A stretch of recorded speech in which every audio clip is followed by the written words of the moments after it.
I'd rather just start playing my matches, Noble, than than keep explaining something that people may or may not care about. I was just gonna fill the downtime with it, but if you're really interested in Paradoxical Outcome, I have a YouTube channel. All of my leagues go on YouTube. There's 105 vintage leagues on there and 20 challenges, so you can learn all the kind of vintage things you ever want. Alright, hold on. This is the best deck in vintage. Hold on. We can do this real quick. It's Jeskai Xerox. Xerox, bad name. It's like a Jeskai control deck. Or a Jeskai tempo deck. Somewhere in between. You're playing a Dreadhorde Arcanist. You're playing 1-drop spells. Narset, Dak Faden. Tons of Pyroblasts in the main. Swords to Plowshares. You're a control deck. You're the closest thing Vintage has to fair and beautiful Magic. I'll just link it here in case you guys want to look at it. That's what I think the best deck is currently. And that deck is very good against Paradoxical Outcome because it plays 3 Pyroblasts in the main. Now, we have to figure out if we want to play this hand. This hand is going to lose to a certain subset of the Vintage metagame. This hand is not great against Shops. This hand is not great against Dredge. This hand's pretty okay against other blue decks. It's not as powerful as I would like to keep for an opening hand, but it does have a Force of Will and a cantrip. So I think I'm going to keep it. DPS is a pretty powerful deck. The reason DPS is in a good spot is because it's pretty good against that Jeskai deck that I just showed you. The problems with DPS is it typically is a worse combo deck than Paradoxical Outcome, so it loses pretty hard in that matchup. DPS is Dark Petition Storm. You'll see a similar deck in Legacy. I believe they're called... Is it also called DPS in Legacy? I'm not 100% sure what it's called in Legacy. There's got to be a Dark Petition Storm deck, though. It's called Ant. It's the one that Cyrus plays, right? Ad Nauseam Tendrils. That makes sense.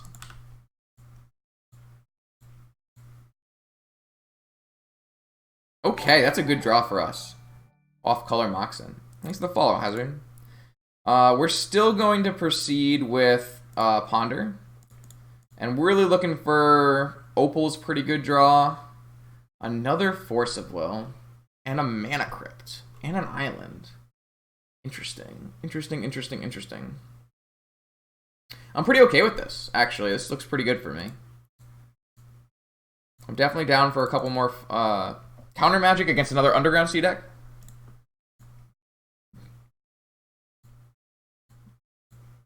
Yeah, I knew there was a couple different Storm decks, right?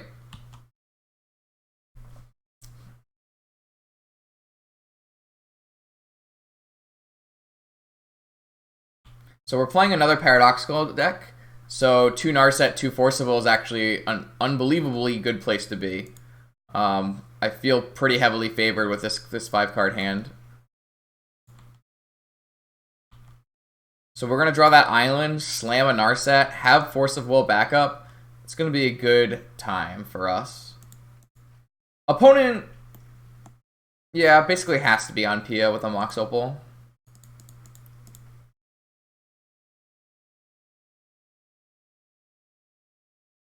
So here's one of the Force of Will, pitching Force of Will.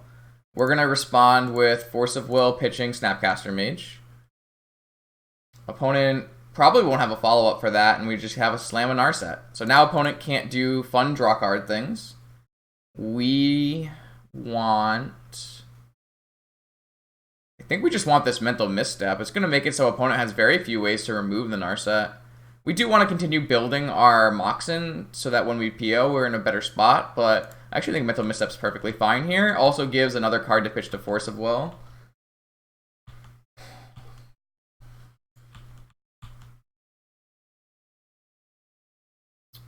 One of the good things that we do have... Oh, wow, there's a Thoughtseize in our opponent's deck. Alright, well, you got our Mental Misstep. One of the good things that we do have for the Paradoxical Mirror is we do play main deck Pyroblast and more Pyroblasts in the board, which does help a lot. So opponent was stuck on a land. Interesting. Yeah, we'll take a Lotus. It's not... It's actually closer than you would think here. But I think Lotus is fine. I'm actually gonna play this second Narset out. I think the card advantage is worth it. And we still have the ability to force. Ah, Time Twister. Absolutely. That looks like a pretty good card here. 6/7 mana. I don't think opponent has any kind of counter magic. So I'm just going to twist. Now. I don't know if opponent may or may not play more Thoughtseize. Thoughtseize is a kind of an odd inclusion. So obviously this can backfire and get countered when we don't have Force Up, but I am pretty okay with that possibility. And the opponent scoops it up. So that's how you win a lot of the games, is you just play Narset and a draw 7. But you can also win by Paradox of Outcome or by POko controlling. So we're in probably still the mirror, even though Thoughtseize is odd. It could be more of a Storm build, or maybe like a Gift Ungiven build. There's some options, but we're gonna take an island out like last time. We're gonna bring Pyroblast in. We've already seen Narset, so we're gonna bring a Lightning Bolt in. Urkel's is gonna come out. Fluster's gonna come in. POko's gonna come out. And I think we're going to run with the same configuration that we ran in last match. I think this is how I like to board for this kind of matchup. I don't really think you could go 2 Hydra. You could definitely go 2 Hydra, but I don't think you need to. You don't really want to play too many win conditions, except for against that Jeskai deck. We are specifically playing tons of non-blue win conditions, which we'll go over when we either verse Jeskai or get time to talk about it in between rounds. Now's also a pretty decent time since a lot of you guys have stuck around.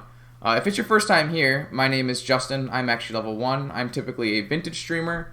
I stream a couple of days a week after work, so 7 p.m. Eastern. And if I'm home for the Vintage Challenge, I'll stream that at 1 p.m. Eastern on Saturday.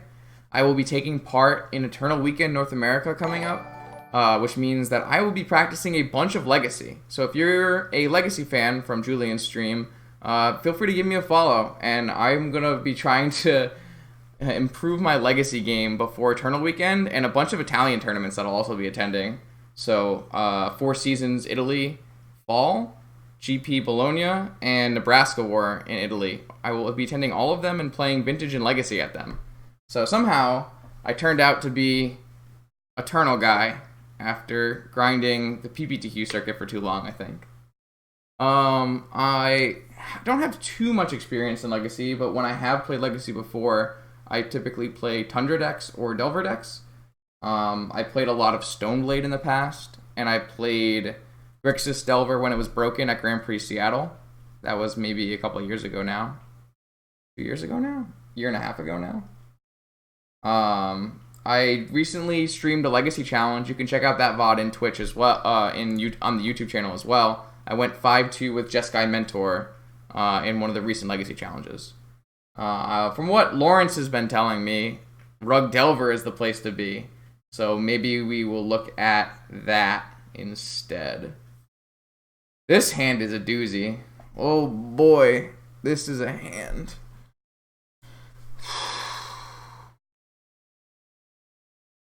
So we've clearly seen that Narset is one of the best cards in this matchup.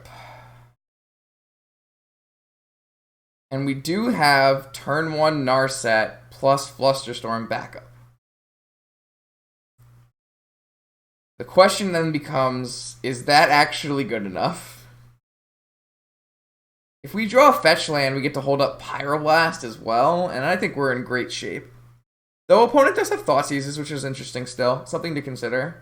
If opponent plays Thoughtseize and takes our Lotus, it's real bad for us.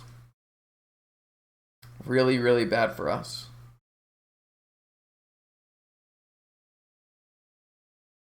This is probably not supposed to be a keep, but I think I'm just going to keep it. I think Narset is a powerful enough card in this matchup that I will keep this hand and be prepared to suffer the consequences. Opponent mulled to 6. Let's see if they kill us on turn 1 or Thoughtseize us, which is also killing us on turn 1. Well, they're cheating and looking at our hand. Very rude. Very, very rude. Maybe they'll just concede after seeing our hand.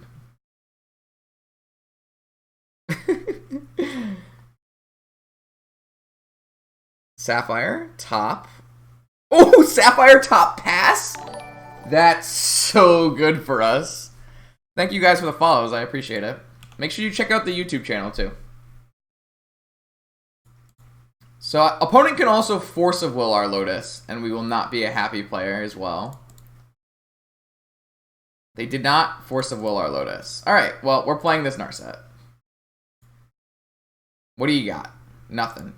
What do we got? Ooh, yeah. Oh, yeah. I'm in on that. Let's brainstorm. Can we get a fetch land? It's okay. This is pretty good for us as well. What are we going to bottom? We're going to be playing both of these this turn. Still good for us, but, you know, I'd like a fetch land.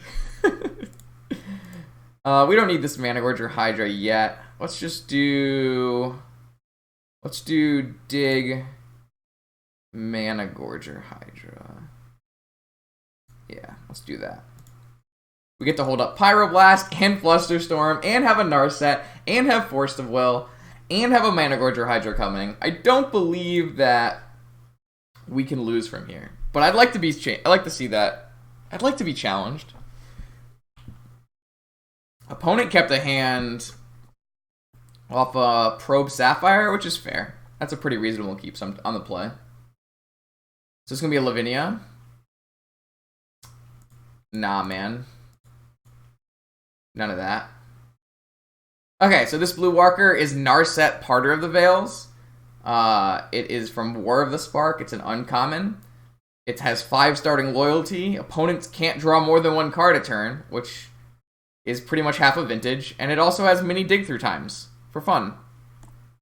It's quite the powerful card. I'm not happy about it. Card is pretty unreal. Yeah, it's very, very good in Vintage. And I believe it's pretty reasonable in other formats as well. So, tapping out for Hydra puts us off of Flusterstorm for a turn, which I'm not thrilled about, but I think it's worth doing. Let's see if we can find a Moxen. We found a wheel.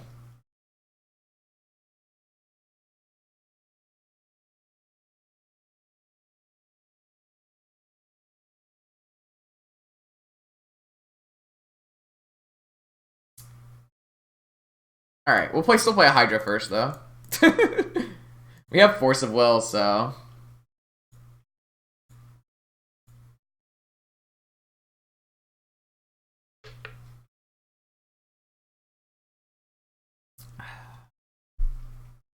We see...